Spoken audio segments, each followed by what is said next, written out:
की जो स्टोरी है वो है एक क्रीपी मैन की। ऐसे ट्रेडिंग करते हैं। एक शूज भी गिर गया था जब मेरी मम्मा का ऑपरेशन हुआ था। कौन सी चूज करना चाहोगी?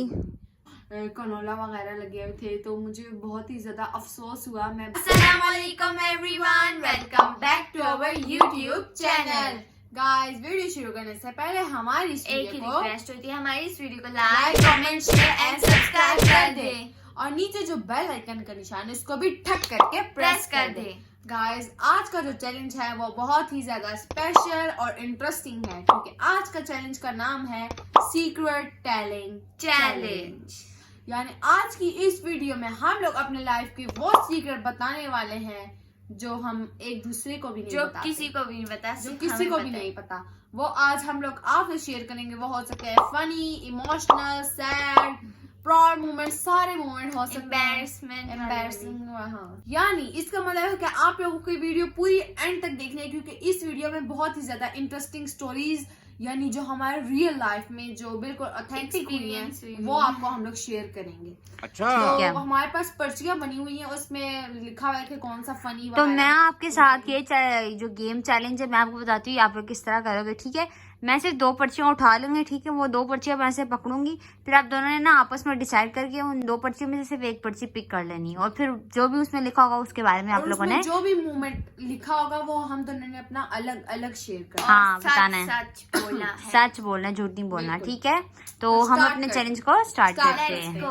गाइस, एक पर्ची ये वाली है, इसमें लिखा है ये, और दूसरी पर्ची है ये वाली, इसमें लिखा है ये। अब ये दोनों क्या हम लिखा है? ये तो बाद में बताया जाएगा। अब मैं ये दोनों पकड़ती हूँ, फिर देखते हैं कि ये दोनों इन दोनों में से कौन सी चूज करती हैं। चलो, तो आप दोनों डिसाइड कर लो कि इसमें से कौन सी पर्ची आप दोनों ने पिक करनी है। तुम choose करो। ठीक तो क्या है। लिखा लाइफ एम्बैरसिंग मोमेंट। जिंदगी का सबसे एम्बैरेसिंग मोमेंट जिसमें आपको बड़ी शर्मिंदगी हुई है वो बताओ जरा। बता देगा। सबसे पहले तुमने पर्ची पी की, अब तुम ही बताओ। हाँ। सबसे मैं बताती हूँ आप सबको। मैं ना स्कूल जाती हूँ ना तो मैं बात नहीं करती किसी से नहीं, सिर्फ दोस्तों से करती हूँ। टीचर से मैं बात नहीं करती। तो ना एक बार मैं असेंबली में खड़ी हुई थी तो मैं ना कपड़े इस्त्री करके नहीं गई थी, तो देर हो गई थी मुझे, मैं कपड़े इस्त्री करके नहीं गई थी। असेंबली हो रही थी तो मैं असेंबली में खड़ी हुई थी। टीचर मेरे से पूछते तुमने कपड़े इस्त्री नहीं किए? तो मैंने बोला हाँ वो मैं गिर गई थी। ये क्या बोला? हाँ ना, मैं मुझे झूठ बोलना ही नहीं आ रहा था। वो टीचर हंस रही थी, बोलती अच्छा अब जाए। मुझे इतनी शर्म आई, फिर मैं मुंह छुपा छुपा के फिर छुट्टी टाइम मतलब था। कि ये इंट्रोवर्ट थी, टीचर ने कुछ और पूछा, इससे कुछ और ही बोल दिया। हाँ, अब तो मैं ठीक आपको है। बताती हूँ। जैसे कि ये बात है 3rd या 2nd क्लास तुम क्यों की। बोल रही हो? दोनों बोलेंगे ना। दोनों ने मिलके बताना है। ब्रश किया करो यार।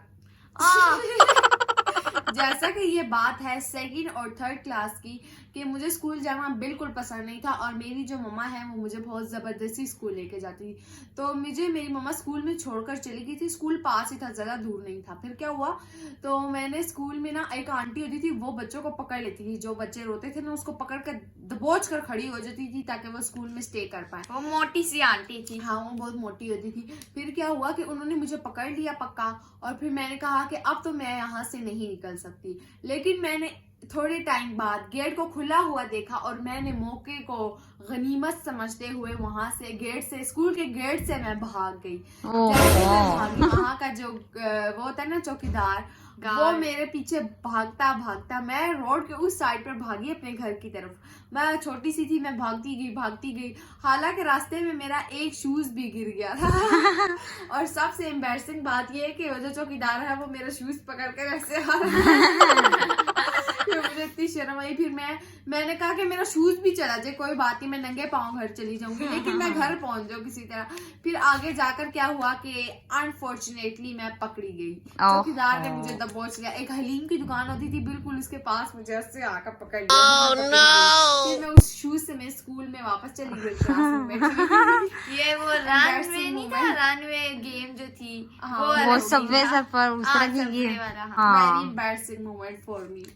यार तुम दोनों के थोड़े से तो एम्बैरेसिंग थे दोनों। मतलब कि ना लाइफ में ना बहुत कम होता कि बहुत बड़ा एम्बैरेसिंग मोमेंट हो हर किसी के लिए। तुम लोगों के थोड़े थोड़े थे, मजा आया सुनने में स्टोरी। गाइस अगली पर्ची हमारे पास ये वाली है और इससे अगली वाली पर्ची है हमारे पास ये। आप कौन सी चूज करना चाहोगी? मैं करूंगी राइट वाली।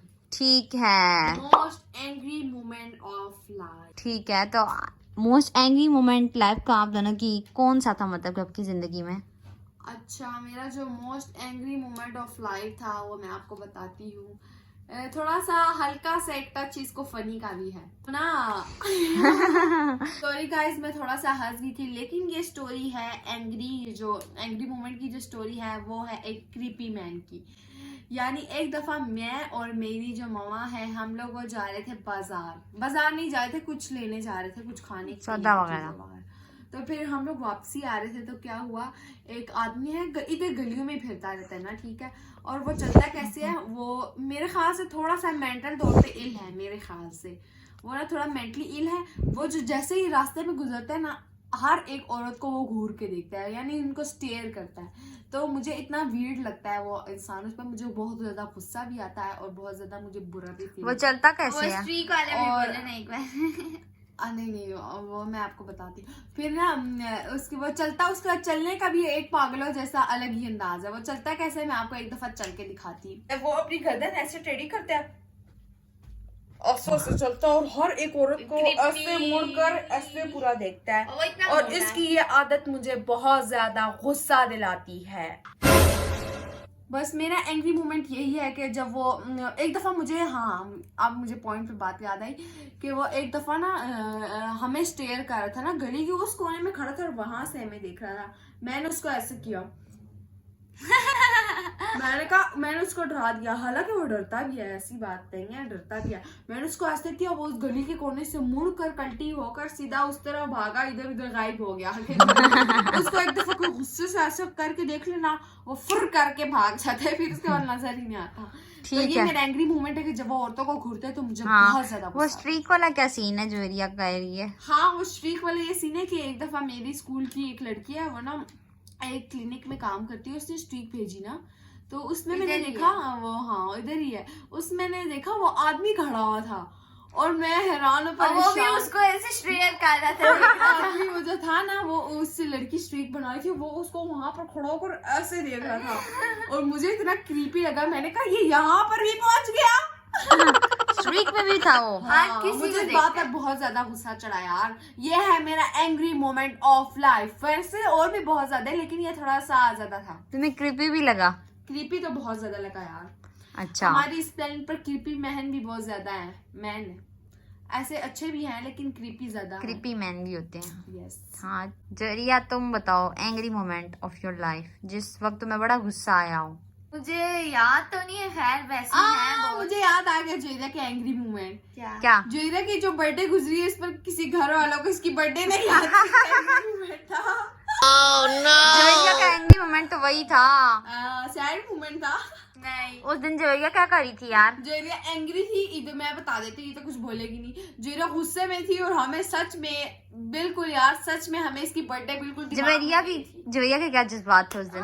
जवेरिया बताओ ना यार। मुझे तो गुस्सा नहीं आया था। खैर तो सुबह फिर के क्या? टाइम मुझे फिर खुद अपना नहीं आया angry था। moment बताओ, नहीं, रुक गुस्सा जा। नहीं आया था। नहीं, बाद में तो आया था। सुबह के टाइम मुझे खुद नहीं आया था, और मुझे गुस्सा इसलिए आया क्योंकि इस कैमरा मैन की जब बर्थडे थी तब मेरी मम्मा ने इसके लिए पोस्ट लगाई थी और मेरे लिए नहीं लगाई थी। और केक भी काटा था, तो इस बात पे हाँ। जवेरिया को गुस्सा आ गया। और कोई बात यहाँ नहीं तक कि जवेरिया। हमारे सब्सक्राइबर ने भी कैमरामैन को विश किया था, हाँ। जोरिया की बर्थडे पर विश भी नहीं किया। किसी को ओहो। पता ही नहीं चले था। आप लिख दे कमेंट्स में लेट हैप्पी बर्थडे जवेरिया। हाँ ठीक है, ऑडियंस लिख देगी, कोई बात नहीं। तो ठीक है, आप दोनों ने अपनी एंग्री मोमेंट लाइफ के बता दिए और हम लोग अपने थर्ड राउंड की तरफ चलते हैं। अगली पर्ची हमारे पास ये वाली है और इससे अगली वाली है हमारे पास ये वाली। तो अब इन दोनों को बोलते हैं कि इसमें ये कौन सी चूज करेंगी। तो जवेरिया और समीन, इन दोनों में से एक चूज कर लो। ये करिए मैं यार, कर मैंने लूंगी। कर लिया। ठीक है, बताओ। ठीक है, Tell a secret of your dream. अच्छा मतलब कि सीक्रेट ड्रीम तुम लोगों का कौन सा है यार? मेरा ड्रीम हाँ बताओ ना। मेरा ड्रीम है कि मेरा YouTube चैनल फेमस हो जाए और 1 मिलियन सब्सक्राइबर्स हो जाए और मुझे यार ये तो YouTube मेरा के ड्रीम बड़े है, मिल जाए। शेयर कर दिया। तुम दोनों का यही ड्रीम है क्या? यार मेरा जो सबसे बड़ा ड्रीम है कि मैं बन जाऊं एक बड़ी यूट्यूबर, यानी मेरे पास हो एक सब्सक्राइबर की फैमिली। मैं चाहती हूँ कि एक हमारी पर्सनल फैमिली हो, एक हमारी हो सब्सक्राइबर्स की फैमिली। वहाँ पर हम सब हम फैमिली का नाम क्या रखेंगे? Idiots family.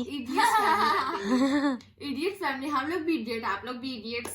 हाँ तो मैं चाहती हूँ कि हमारे हो 1 मिलियन प्लस आगे फॉलोअर्स, सब्सक्राइबर्स आगे बढ़ते जाए, रुके भी ना, आगे बढ़ते जाए और हमारी एक बहुत बड़ी फैमिली बन जाए जिसका नाम हो इडियट्स फैमिली। प्ले बटन मिल हाँ जाए। इंशाल्लाह आगे हम लोग अपनी फैमिली का नाम रखेंगे इडियट्स फैमिली। इंशाल्लाह। ये नहीं है कि गाइस आप लोग सच्ची में इडियट्स होंगे, मतलब कि हम लोग फनी हम नाम लोग है, idiots हैं और आप लोग हैं हमारी फैमिली। तो हम लोग हो गए इडियट्स फैमिली। और गाइस कमेंट में लिख दिया कि इंशाल्लाह हम लोग एक दिन बहुत बड़े यूट्यूबर्स बनकर नाम रोशन करें अपना। आमीन। मीन्स सुमामी। ठीक है। तो गाइस ये आखिरी पर्ची हमारे पास रह गई है, तो ये पर्ची इन दोनों में से एक को दे देते हैं कि वो भी मुझे बता दे। मिलेगी। तो समीन ये लो, आपने एक्सेप्ट की है पर्ची, तो आप देख लो इसमें क्या लिखा हुआ है। Life most emotional moment. Emotional moment life का बताओ यार। यार ये इमोशनल वर्ड सुन के मुझे बहुत ही ज्यादा वो मोमेंट याद आ जाता है। जो ये तुम्हारे दिमाग में कोई है तुम्हारा इमोशनल मोमेंट? सोचने दो। मैं बता देती हूँ, ऐसे ना हो कि ये मेरी जगह पहले बता दे।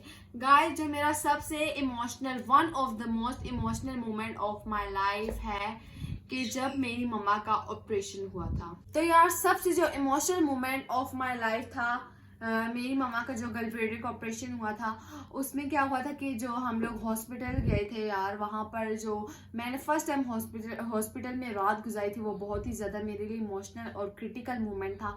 जो मेरी मम्मा का ऑपरेशन हुआ, बेहोश थी, उनको कनोला वगैरह लगे हुए थे, तो मुझे बहुत ही ज़्यादा अफसोस हुआ। मैं बहुत ज़्यादा रोई भी उस टाइम पे। वो मुझे बहुत ही ज़्यादा इमोशनल मोमेंट लगा और अभी भी मुझे याद करके खुशी होती है कि वो टाइम गुजर गया। शुक्र है कि अब टाइम दोबारा ना आए। हाँ आई नो इंशाल्लाह। ये एक नॉर्मल चीज होगी आप लोगों के लिए कि गलब्लेडर का ऑपरेशन होना, क्योंकि नॉर्मल है पूरी दुनिया लेकिन में। हमने बहुत से अपनी लोगों मम्मा को। को ऐसे तो नहीं लेकिन देखा हाँ, था ना। हम लोगों ने फर्स्ट टाइम एक्सपीरियंस किया था अपनी मम्मा को ऐसे देखना, तो ये बहुत ज्यादा इमोशनल हो गया था। मेरा ठीक भी है। यही था। मैंने भी अपनी लाइफ में फर्स्ट बस टाइम तुम वही कर लो। समीन जो तुम्हारा होता है वो जेरिया का होता है। तो दोनों एक ही कॉपी कर। तो ठीक है, आज का हमारा बस ये अच्छा हो गया। सीक्रेट टेलिंग चैलेंज जो है यहीं पे होता एंड है। होता है। उम्मीद करते हैं गाइस आप लोगों को हमारी ये वीडियो पसंद आई होगी। अगर पसंद आई तो हमारी वीडियो को like, comment, share and subscribe कर दें। और नीचे जो बेल आइकन का निशान है उसको भी प्रेस करना मत भूलना। मिलते हैं आप लोगों को नेक्स्ट वीडियो में। तब तक के लिए अल्लाह हाफिज।